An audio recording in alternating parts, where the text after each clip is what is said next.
Article 2.1.23 of the Directive 2014-24 defines label as any document, certificate, or attestation confirming that the works, products, services, processes, or procedures in question meet certain requirements.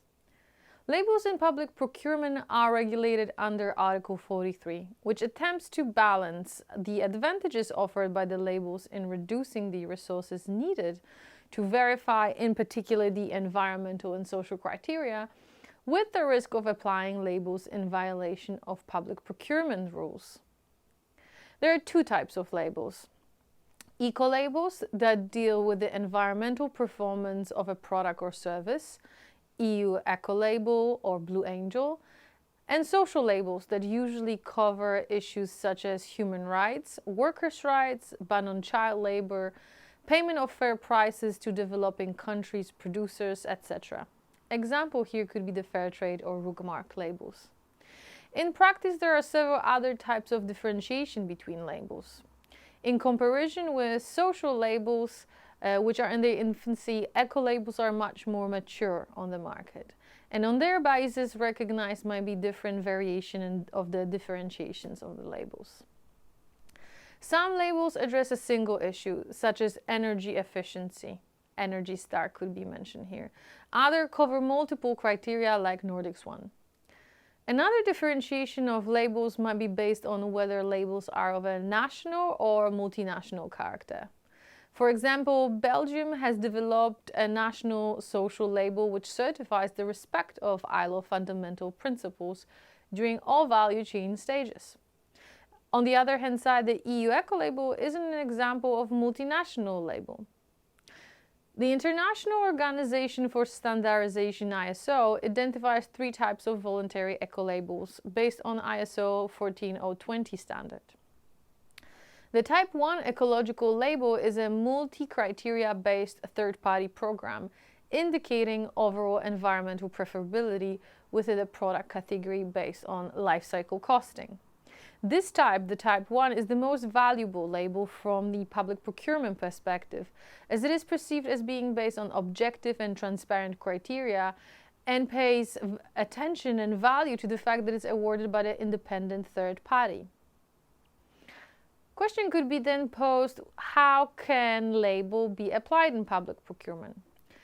They can be used in different ways by public buyers to include, for example, sustainable criteria, to translate the sustainable criteria of the labels to determine technical specification, award criteria, or contract performance clauses in order to define the characteristics of goods or services purchased, or to verify compliance with these requirements by accepting the label as means of proof of compliance.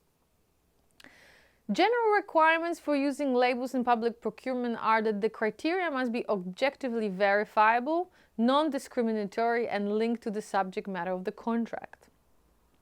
The criteria shall be established in an open and transparent adoption procedure, and the label must be accessible to all interested parties to avoid discrimination or preferential treatment. Finally, a third party shall set a label requirements over which the company applying for the label cannot exercise a decisive influence. So now when we know what are the general criteria, let's look more specifically when can a reference to a specific label be used.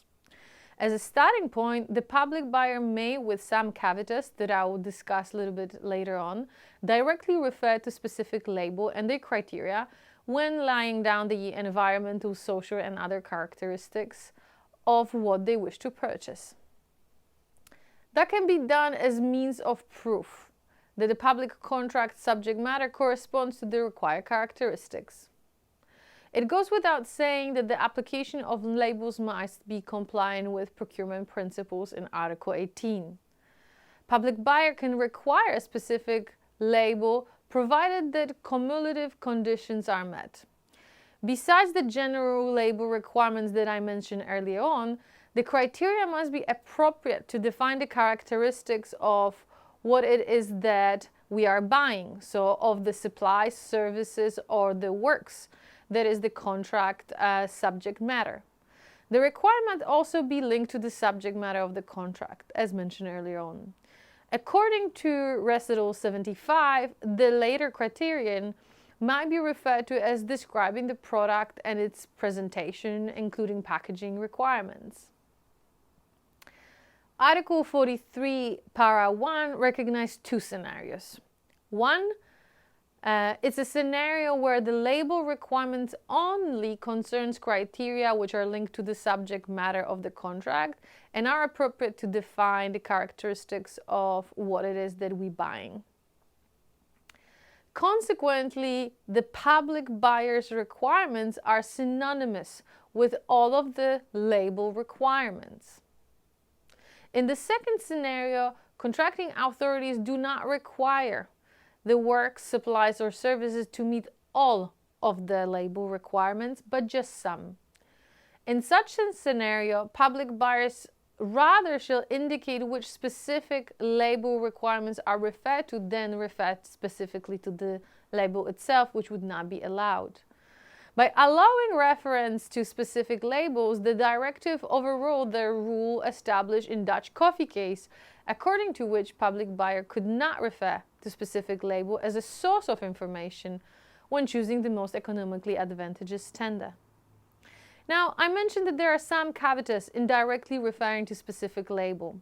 There are two limits to the possibility of requiring a specific label. Firstly, following from mutual recognition principle and non-discrimination open competition.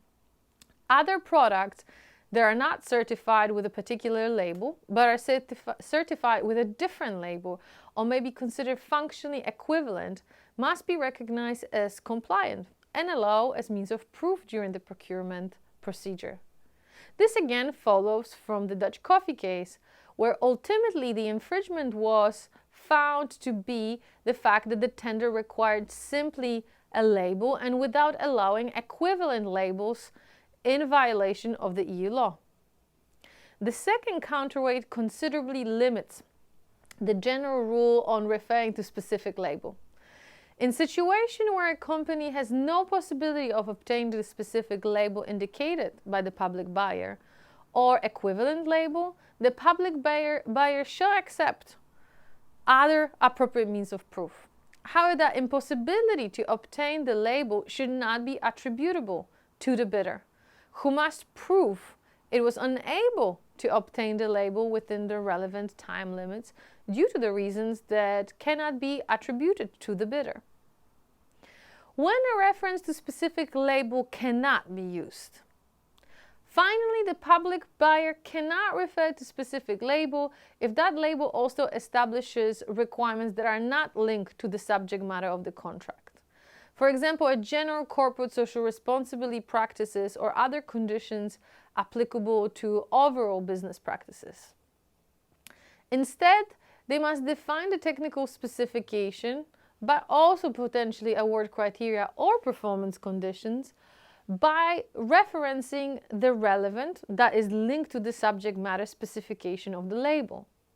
The specifications shall be appropriate to define the characteristics of the subject matter of the contract.